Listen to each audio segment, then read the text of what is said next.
Today I bring a sad story, but the ending depends entirely on you. The planet is beginning to boil, and it's because of the way you and I are living. The food we eat, the homes we build, the clothes we buy, exotic holidays and mundane tours we go on, the phones we are hooked on to 24/7. Yes, even the gym we go to for health. Everything is part of the story of how a beautiful blue planet that was home to a million species was plundered by the most intelligent species whose greed was insatiable. Right, let's start with the story.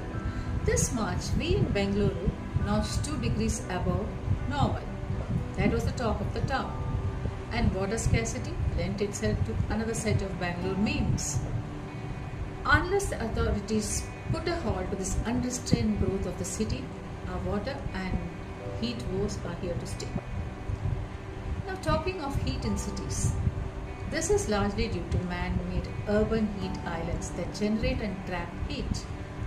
As green cover gives way to concrete jungles, we are aiding heat absorption. Lakes and trees have been shown to reduce ambient temperatures by a couple of degrees. You can check it yourself. Stand under the shade of a tree, stand under the shade of a high rise, see the difference. And yet, we cut trees without even batting an eyelid, right? Sometimes for the flyover, sometimes for the metro, sometimes for the buildings, and sometimes for as petty reason as leaf shedding. Adding to the urban heat islands is global warming caused by the accumulation of greenhouse gases in the atmosphere. Essentially, the heat from the sun falls on the earth. Part of it is absorbed by land, part of it by the oceans, and the rest is radiated back. This usually goes back into the space. But thankfully, since we have an atmosphere, a part of this heat is absorbed and the temperatures are maintained at livable conditions. But when the amount of greenhouse gases increases in the atmosphere, what we have is more and more heat getting trapped between the surface and the atmosphere, giving rise to what we call global warming. How did these gases end up there? Well, these are gases which are emitted when fossil fuels like coal, gas and petroleum are burnt to light our homes, to keep us hot, to keep us warm, to keep us cool, to move us around in vehicles and to manufacture things for us. We have put up 950 gigatons of carbon dioxide up in the atmosphere since 1850s. That is the Industrial Revolution. To give you an idea of that figure, it's 950 followed by 9 zeros. So many tons of carbon dioxide sitting up there and stewing us out. Poetic justice, would you agree? Meanwhile, right now we are also in the grip of an El Nino phenomenon. This is something that rises from the warming of the equatorial Pacific surface waters beyond a certain point. This then warms up the air above the water. Thanks to the El Nino that set in last year, we have witnessed record temperatures in 2023. A third of our oceans witnessed heat waves that have affected the ecosystem severely. But now the El Nino is said to be weakening and is predicted to die out by June. However, we can expect such harsh weather, droughts, floods, heat and cold as we proceed. Research is suggesting a link between human-induced global warming and the El Nino growing stronger. The little boy is growing big. Now let us take a nearer example of how heat begets heat. Bengaluru, as most of us know, was a garden city and was also referred to sometimes as the Ooty of the state.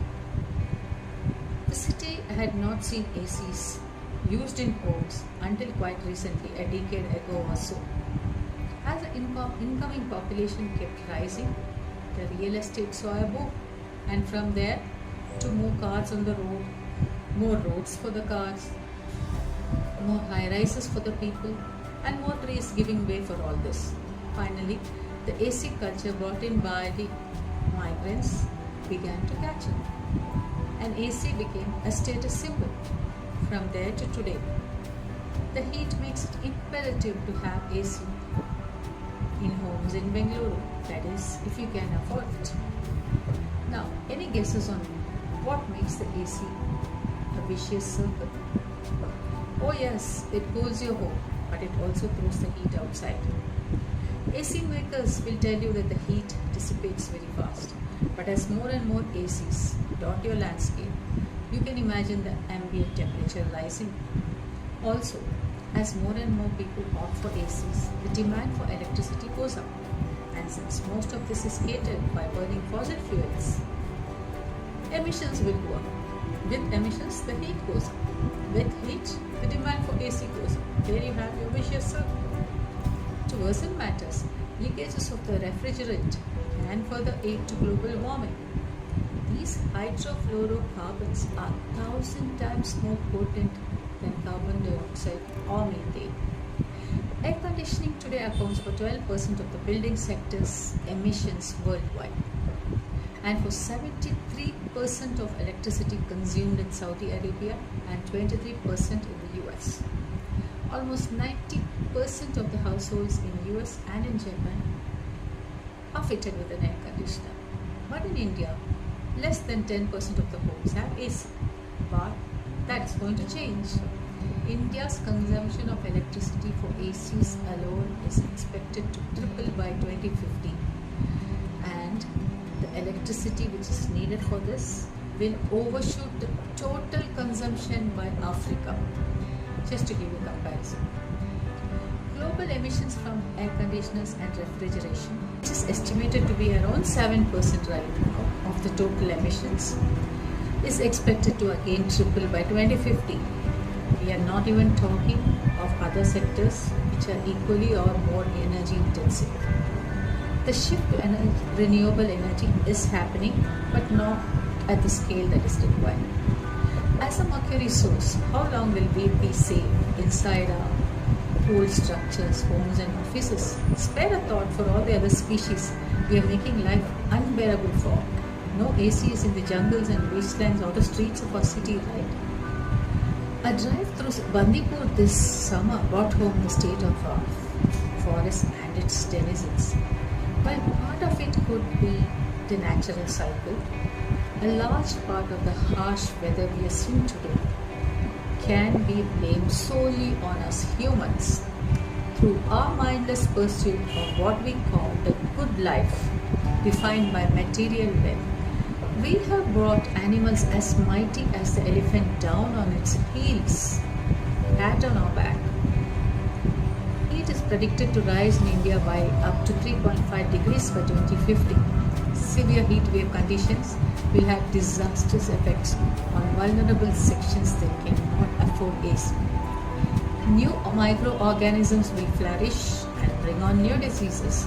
By end of the century, around 1.5 million deaths could result from heat waves alone.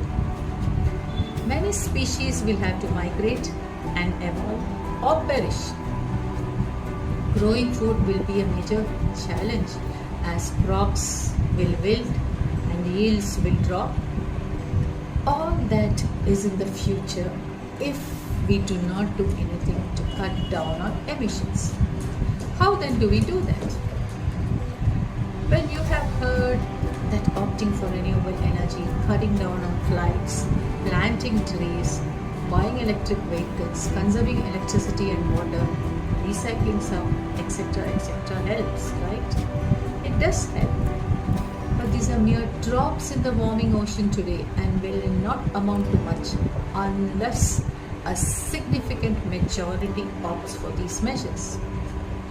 Perhaps not many are aware, but going vegan can be the single biggest individual contribution to offsetting carbon emissions.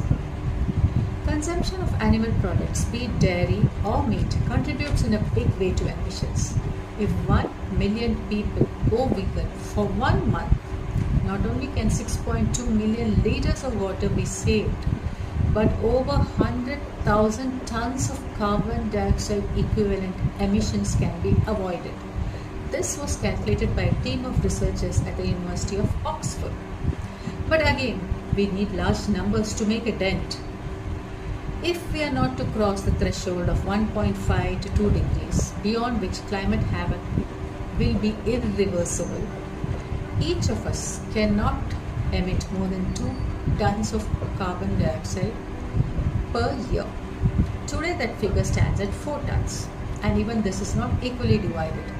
An average American emits anywhere between 16 to 55 tons of carbon dioxide equivalent every year. But when you consider the per capita figure, this comes down to 15. Per capita is basically calculated by taking the whole emissions of the country, dividing it by the number of people, and you get the per capita emission, which basically stands for per person per year emissions. So for Russia, Canada, Saudi Arabia, it's around 15 again, while European Union and Japan stand a bit lower, around 10, and China at 7. Looking at the Middle East, UAE at 24, Qatar at 38, Kuwait at 25, Oman at 20, Bahrain at 17. Tells its own story, right? And then there are the other places like Taiwan at 11, Kazakhstan at 13, Trinidad and Tobago at 24, Estonia at 17, Montenegro at 26, Brunei at 18, all way above India, which stands at 1.8 tons per capita, which is 1.8 tons of carbon dioxide equivalent emitted per person per year. And the figure for the African nations is much lower than even India's. At the heart of it all is our population and our consumption. We are 8 billion today and rising.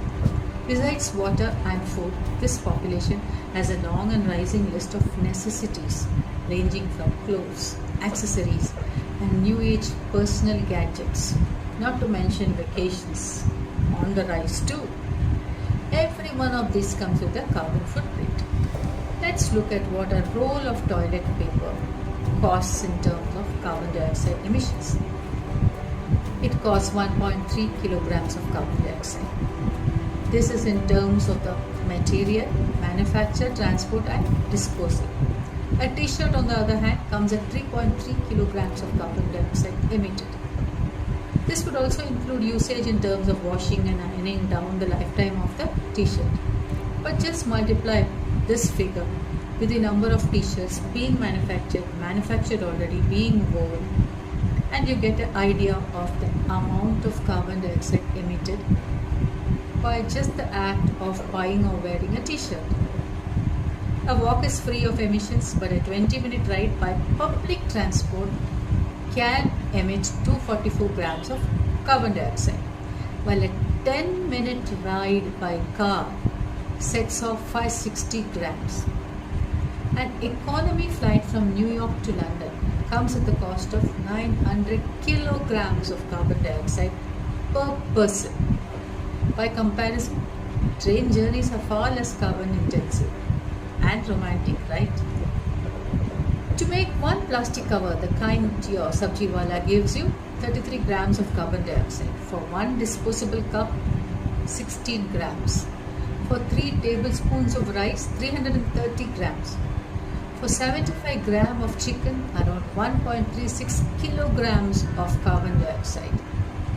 For 1 pint of beer, 665 grams of carbon dioxide. For 1 kg of beef, 7.7 kg of carbon dioxide emitted. For 75 grams of pork, 1.8 kilograms of carbon emissions. And coming to our net usage. For one Google search, 0.2 grams of carbon emissions.